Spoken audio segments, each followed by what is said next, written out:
Hello बाबू, कैसे हैं आप सभी। आज हम लोग बात करने वाले हैं 12th क्लास बायोलॉजी जीवो में जनन, पहला चैप्टर जीवो में जनन, उसका 100+1 लाइनर ऑब्जेक्टिव क्वेश्चन है। और आप लोग के यहाँ पे एनसीईआरटी पैटर्न पे आधारित सारे के सारे क्वेश्चन हैं। तो आप लोग शुरू से लेकर लास्ट तक आप लोग इस सेशन के साथ बने रहिएगा। और पीछे की भी जाके आप लोग एपिसोड जाके देख लीजिएगा। चैप्टर नंबर 1 का 1 शॉर्ट वीडियो, चैप्टर नंबर 2 का 1 शॉर्ट वीडियो, उसका एमसीक्यू 1 लाइनर डाला हुआ है, आप वहाँ पे जाके देख सकते हैं। और अभी तक आप लोगों ने हमारे चैनल को सब्सक्राइब नहीं किया है तो सब्सक्राइब कर दीजिए। आप लोग के लिए इतना सारा मेहनत कर रहे हैं तो थोड़ा सा आप लोग हमारे लिए लाइक भी हमारे चैनल पे कर दीजिएगा और शेयर करके बहुत लोगों तक पहुंचा भी दीजिएगा। चलिए इस सेशन को चालू करते हैं, आप लोग को समझाते हैं। यहाँ पे देखिए है कि जीवों द्वारा अपनी जैसी संतान उत्पन्न करने की प्रक्रिया को क्या कहते हैं, जनन कहते हैं। जनन में क्या होते हैं कि एक मेल होते हैं, एक फीमेल अपने क्या करते हैं, युग्मक का संलयन करते हैं। जैसे मेल युग्मक स्पर्म हो गया, फीमेल युग्मक हो गया अंडाणु। जब उन दोनों का मिलन होता है, संलयन होता है तो क्या बनते हैं, जाइगोट बनते हैं। जाइगोट के बाद भ्रूण का विकास होता है, तब जनन प्रक्रिया संपन्न हो जाती है। नेक्स्ट अगला क्वेश्चन है कि जनन जीवों की प्रजाति की निरंतरता बनाए रखता है। जनन जो होता है जीव की प्रजाति की निरंतरता बनाए रखता है। ऐसे कह सकते हैं कि जीवों में जनन जो होती है निरंतरता बनाए रखने के लिए जरूरी होता है। अगला क्वेश्चन, जनन दो प्रकार के होते हैं, एक अलैंगिक होता है, एक लैंगिक होती है। ठीक है। अलैंगिक जनन जो होते हैं एक इसमें एक ही जनक भाग लेते हैं, या एक लिंगी होते हैं। क्या होते हैं, एक लिंगी होते हैं। जबकि हम लोग के जो लैंगिक जनन होता है इसमें दो जनक भाग लेते हैं, दो जनक भाग लेते हैं। लैंगिक में दो जनक भाग लेते हैं, नर और मादा युग्मक भाग लेता है। अलैंगिक जनन में युग्मक का निर्माण नहीं होता है। अलैंगिक जनन जो होती है युग्मक का निर्माण नहीं होता है, इसमें बस कोशिका का विभाजन हो जाता है, अलैंगिक जनन संपन्न हो जाती है। सेल विभाजन, अलैंगिक जनन संपन्न हो जाता है। नेक्स्ट अगला क्वेश्चन है कि लैंगिक जनन में नर एवं मादा युग्मक बनते हैं। लैंगिक जनन में एक नर और मादा युग्मक जो होते हैं बनते हैं, चाहे भाग लेते हैं। नर युग्मक कहलाते हैं शुक्राणु, मादा युग्मक कहलाती है अंडाणु। अलैंगिक जनन में उत्पन्न संतति कोलोन कहलाता है। अलैंगिक जनन में ना कोलोन का निर्माण होता है। कोलोन बोले तो फोटोकॉपी, फोटोकॉपी जीवों का यानी कि हमशक्ल फोटोकॉपी का निर्माण होता है। सबसे पहले अलैंगिक जनन हुआ था 1996 में, और इलियान बेलमेंट और उनके साथियों द्वारा कराया गया था, और डॉली भेड़ का अलैंगिक जनन हुआ था। नेक्स्ट अगला क्वेश्चन है कि कोलोन अनुमानसिक रूप से ना एक समान होते हैं, चाहे अपने जनक के समान होते हैं, अपने मातृ सेल के समान होते हैं। कोलोन कोलोन जो होते हैं अपने मातृक सेल के समान होते हैं, यानी फोटो को भी कह सकते हैं ना, हम टू हम शक्ल, यानी कि जितना इसमें जितना डीएनए उनके मदर सेल में होगा उतना ही डीएनए उनके डॉटर सेल में होगा। सेम टू डीएनए रहेगा, डीएनए रहेगा, समान गुणसूत्र रहते हैं कोलोनों के अंदर। नेक्स्ट अगला क्वेश्चन है कि विभाजन अलैंगिक जनन का प्रकार है। जो हम लोग का विभाजन फ्यूजन है, फ्यूजन होता है, जैसे इसे विखंडन भी कर सकते हैं। अलैंगिक जनन का क्या होता है, प्रकार होता है, अमीबा में द्विविखंडन प्रक्रिया होती है, जबकि प्लाज्मोडियम के अंदर बहुविखंडन होता है। प्लाज्मोडियम में कैसा होता है, बहुविखंडन, यानी कि बहुविखंडन अलैंगिक जनन है। प्लाज्मोडियम जो है बहुविखंडन अलैंगिक जनन है। नेक्स्ट अगला क्वेश्चन है कि जो ईस्ट होती है इसमें अंकुरण के द्वारा जनन होता है, इसे हम लोग बर्डिंग कहते हैं। क्या कहते हैं, बर्डिंग कहते हैं, बर्डिंग मुकुलन, मुकुलन कहते हैं। ईस्ट में जो होता है अंकुरण के द्वारा जनन होती है, इसे बर्डिंग या मुकुलन कहते हैं। हाइड्रा में जनन जो अंकुरण द्वारा होता है इसे मुकुलन कहते हैं। नेक्स्ट अगला क्वेश्चन हम लोग का शैवाल, शैवाल में ना खंडन पाया जाता है, शैवाल में ना अपना खंडन प्रक्रिया द्वारा जनन करते हैं। जबकि अलैंगिक, नेक्स्ट क्वेश्चन है अलैंगिक जनन जो होती है तीव्र गति से होता है, प्लस में सरल प्रक्रिया। क्या है, सरल। अलैंगिक जनन जो होती है तीव्र प्रक्रिया होती है, प्लस में क्या होता है, सरल होता है, सरल होता है। नेक्स्ट अगला क्वेश्चन है कि अलैंगिक जनन में विविधता ना के बराबर होती है। इसमें मतलब विविधता ना के कोई वेरिएशन देखने के लिए नहीं मिलता है। सेम टू फोटो को भी जीवों का निर्माण होता है। अलैंगिक जनन में कोई वेरिएशन देखने को नहीं मिलता है, कोई अनुवांशिक विविधता नहीं, यानी कि मदर सेल का गुण और डॉटर सेल का गुण दोनों एकदम सिमिलर होगा, समान होता है, समान गुणसूत्र होता है। नेक्स्ट अगला क्वेश्चन है कि लैंगिक जनन में विविधता अधिक होती है। लैंगिक जनन में बहुत ज़्यादा वेरिएशन देखने को मिलता है, यानी कि मदर सेल का गुण उनके जो डॉटर सेल का गुण में अलग अलग वैरायटी देखने को मिलेगा, यानी कि एक मदर सेल से कई प्रकार के वैरायटी गुणसूत्र की उत्पत्ति हो सकता है। नेक्स्ट अगला क्वेश्चन है कि निषेचन में युग्मक का संलयन होता है। जो निषेचन प्रक्रिया होती है उसमें युग्मक का क्या होता है, संलयन होता है। युग्मक युग्मक जैसे मेल युग्मक की बात करें तो मेल युग्मक हो गया स्पर्म, फीमेल युग्मक की बात करें तो अंडाणु हो गया, उनका संलयन के बाद जाइगोट बनता है। नेक्स्ट अगला क्वेश्चन है कि निषेचन से युग्मनज बनते हैं, जाइगोट बनते हैं। जाइगोट विकसित होता था, क्या बनता है, भ्रूण, भ्रूण बनती है, भ्रूण का विकास होता है, एम्ब्रॉय का विकास होता है। नेक्स्ट अगला क्वेश्चन है कि युग्मनज द्विगुणित होते हैं। युग्मनज कैसे होते हैं सर? द्विगुणित होते हैं, 2n गुणसूत्र में रहते हैं। युग्मक अर्धसूत्री विभाजन से बनते हैं। युग्मक बनता कैसे है? तो अर्धसूत्री विभाजन के द्वारा बनता है। जबकि युग्मक अर्धगुणित होते हैं। युग्मक जो होते हैं ना, युग्मनज होता है द्विगुणित, युग्मक जो होता है अर्धगुणित होते हैं। ठीक है, याद रखिएगा, युग्मनज होते हैं द्विगुणित, जबकि युग्मक का होता है अर्धगुणित होते हैं। नेक्स्ट अगला क्वेश्चन है कि आंतरिक निषेचन मानवों में होता है। मानव के अंदर कैसा? मानव के अंदर आंतरिक निषेचन प्रक्रिया होता है। कुछ कुछ पशु भी है, गाय है, भैंस है, बकरी है, उनके अंदर आंतरिक निषेचन प्रक्रिया होती है। जैसे मेढक के अंदर होता है बाह्य निषेचन होती है। इनके जो नर मेढक होते हैं अपने लार्वा को छोड़ देते हैं पानी के अंदर, वहाँ पे मादा मेढक के अंडाणु होते हैं, अंडाणु आएंगे, वहाँ पर निषेचन प्रक्रिया संपन्न हो जाती है। मेढक के अंदर बाह्य निषेचन होती है। नेक्स्ट अगला क्वेश्चन है कि लैंगिक जनन जटिल प्रक्रिया होता है, प्लस में बहुत जटिल। लैंगिक जनन जो होता है ना जटिल होता है, क्या होता है? जटिल, प्लस में धीमी है। क्या है? धीमी गति से होती है, धीरे धीरे होती है, बहुत लंबा टाइम लगता है लैंगिक जनन में।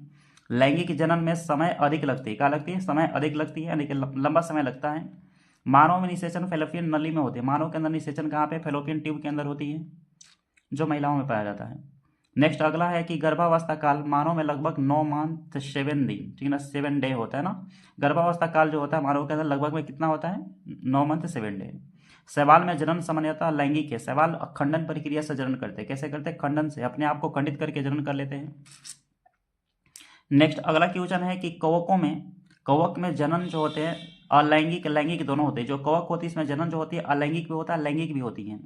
बीजाणु द्वारा जनन को एस्पोरुलेशन कहते हैं। जो बीजाणु द्वारा जनन होता है उसे क्या कहते हैं?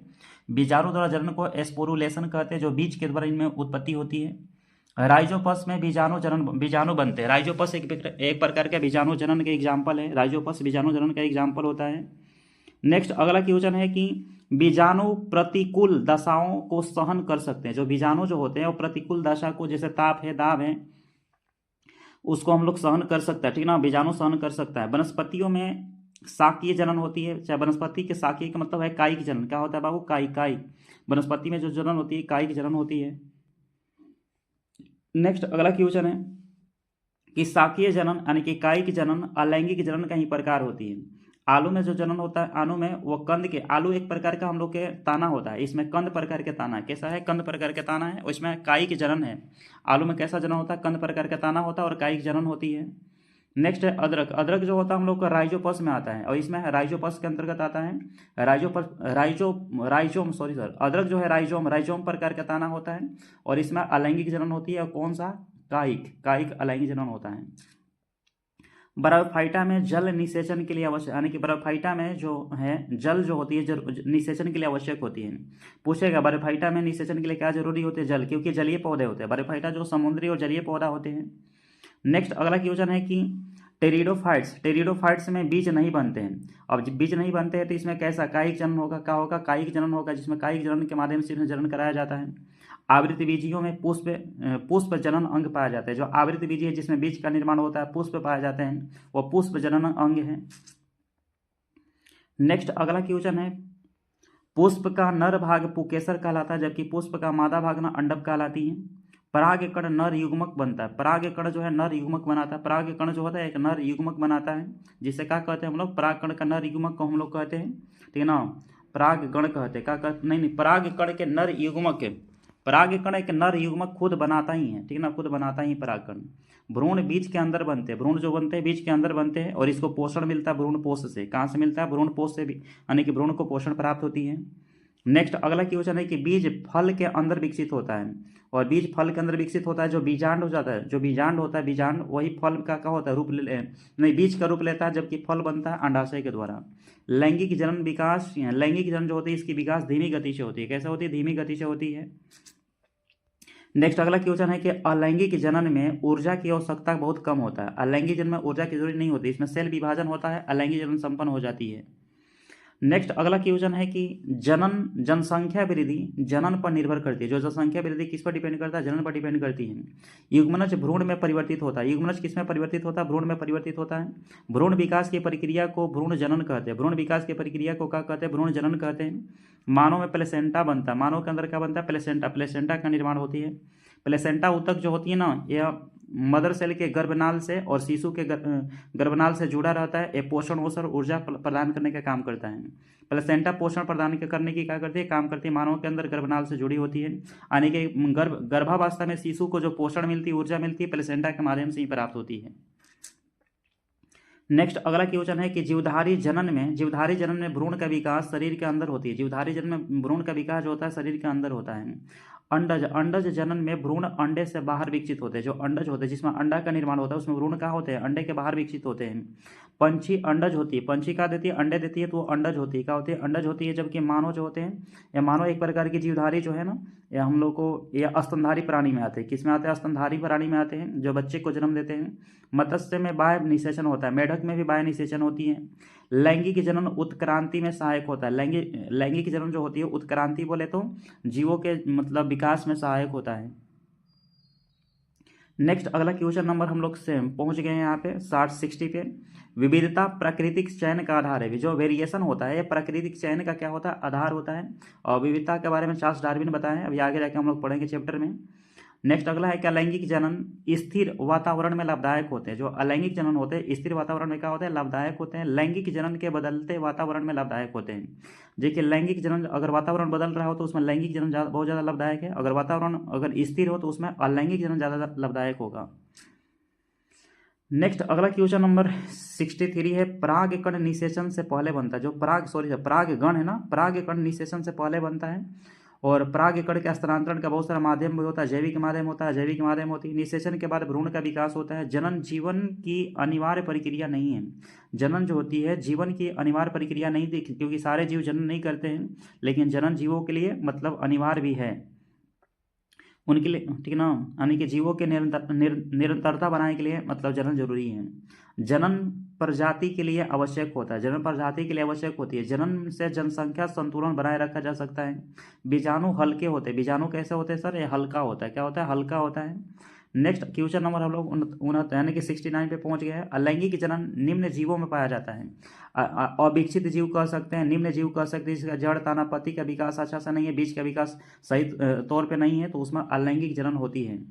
उच्च जीवों में लैंगिक जनन होता है। उच्च कुल के जो जीव होते हैं जिनमें गर्भावस्था भ्रूण ये सब विकास हो जाता है, उसमें लैंगिक जनन होती है। जनन कोशिका युग्मक बनाती है। जो जनन कोशिका होती है वो गैमेट का निर्माण करती है, युग्मक बनाती है। नेक्स्ट अगला क्वेश्चन 72 है कि नर युग्मक गतिशील होते चलते हैं। जो नर युग्मक का स्पर्म होता है वो क्या होते हैं, गतिशील होते हैं। पीछे वाला भाग टेल कहलाता है, आगे वाला भाग इसका हेड कहलाता है। मादा युग्मक ना अचल होती है। क्या होती है, अचल होता है। मादा युग्मक अचल होती है। मानव शुक्राणु पुंछ युक्त होता है। मानव का जो शुक्राणु होता है सर पुंछ युक्त होता है। पुंछ युक्त नीचे वाले भाग को टेल कहते हैं, ऊपर वाले भाग को हेड कहते हैं। अंडाणु सबसे बड़ी कोशिका होती है। यानी कि मानव में अंडाणु जो होता है सबसे बड़ी कोशिका होती है, जो महिलाओं में होती है। युग्मकों का निर्माण गैमेटोजेनेसिस कहलाती है। युग्मक के निर्माण को क्या कहते हैं, गैमेटोजेनेसिस के नाम से इसको जानते हैं। युग्मक निर्माण को गैमेटोजेनेसिस के नाम से जानते हैं। शुक्राणु निर्माण को कहते हैं स्पर्मेटोजेनेसिस। शुक्राणु के निर्माण को क्या कहते हैं, स्पर्मेटोजेनेसिस के नाम से जानते हैं। अंडाणु निर्माण को ओजेनेसिस के नाम से जानते हैं। यौन परिपक्वता को जब यौन परिपक्वता होता है, जब युवावस्था चालू होता है तो यौन परिपक्वता का मतलब समय आता है, उसे हम लोग यौनारंभ कहते हैं। क्या कहते हैं, यौनारंभ के नाम से उसको जानते हैं। नेक्स्ट अगला क्वेश्चन है कि मानव में यौनारंभ किशोरावस्था में होती है। जनन क्षमता सीमित समय तक ही रहता है। लगभग में मतलब 45 से 50 साल के तक, मैक्सिमम 45 साल ले लीजिए, 45 साल तक ही जनन क्षमता सीमित रहता है, ठीक है ना। उसके बाद हो सकता है कि मतलब अगर 45 के बाद अगर बेबी प्लान के सपना देख रहे हैं तो हो सकता है IVF तकनीकी का प्रयोग करना पड़े, ताकि हो सकता है आपका मेल पार्टनर फीमेल पार्टनर आपके लिए मतलब कंफर्टेबल नहीं हो। मादा में जनन क्षमता पुरुषों में, यानी कि मादा में जनन क्षमता पुरुष से क्या होती है, कम होती है, ठीक ना। पुरुष में जनन क्षमता के मतलब बहुत ज़्यादा मतलब होता है। जनन जैविक संतुलन बनाए रखते हैं। जनन जो है जैविक संतुलन को बनाए रखता है। जनन जैविक संतुलन को क्या करता है, बनाए रखता है। नेक्स्ट अगला क्वेश्चन है कि जनन से नई पीढ़ी का जन्म होती है। जनन से क्या होती है, नई पीढ़ी का क्या होता है, जन्म होता है। लैंगिक जनन में अनुवांशिक पूर्ण संयोजन होती है। लैंगिक जनन में क्या होती है, अनुवांशिक पूर्ण संयोजन होता है। अलैंगिक जनन में पूर्ण संयोजन नहीं होती है। जनन जीवन चक्र का भाग है। जनन किसका भाग होता है, जीवन चक्र का भाग है। नेक्स्ट अब थोड़ा सा ये क्लास रहा है मात्र बस और 2 से 3 मिनट या 4 मिनट का रहेगा। निषेचन के बिना लैंगिक जनन संभव नहीं होती है। अगर ऐसा संभव है तो उसे अनिषेक जनन बोलते हैं, और निषेचन के बिना अगर जनन हो रहा है तो उसे अनिषेक जनन बोलेंगे। कुछ जीवों में पार्थेनोजिनेसिस होती है। क्या होती है? पार्थेनोजिनेसिस की प्रक्रिया संपन्न होती है, यानी कि बिना निषेचन के जनन हो सकता है। मधुमक्खियों में पार्थेनोजेनेसिस प्रक्रिया होती है। मधुमक्खी में क्या होती है? पार्थेनोजेनेसिस प्रक्रिया संपन्न होती है। पार्थेनोजेनेसिस एक अलैंगिक जनन होता है जिसमें एक जनक ही भाग लेते हैं।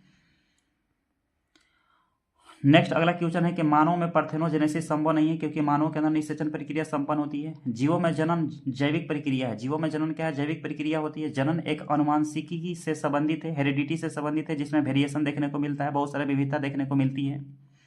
नेक्स्ट अगला क्वेश्चन हम लोग का है कि जनन पर्यावरण से प्रभावित होता है। पर्यावरण से भी जनन क्या होती है? प्रभावित होती है। पर्यावरण की अनुकूल दशा होनी चाहिए जनन के लिए। जीवों का अस्तित्व जनन पर निर्भर करती है। जनन जीवन की निरंतरता सुनिश्चित करती है। जनन जो होती है जीवों की निरंतरता को सुनिश्चित करता है। जनन प्रजाति की पहचान को बनाए रखता है। जनन जो होते हैं प्रजातियों की पहचान को क्या करता है? बनाए रखता है। जनन विकास में सहायक है।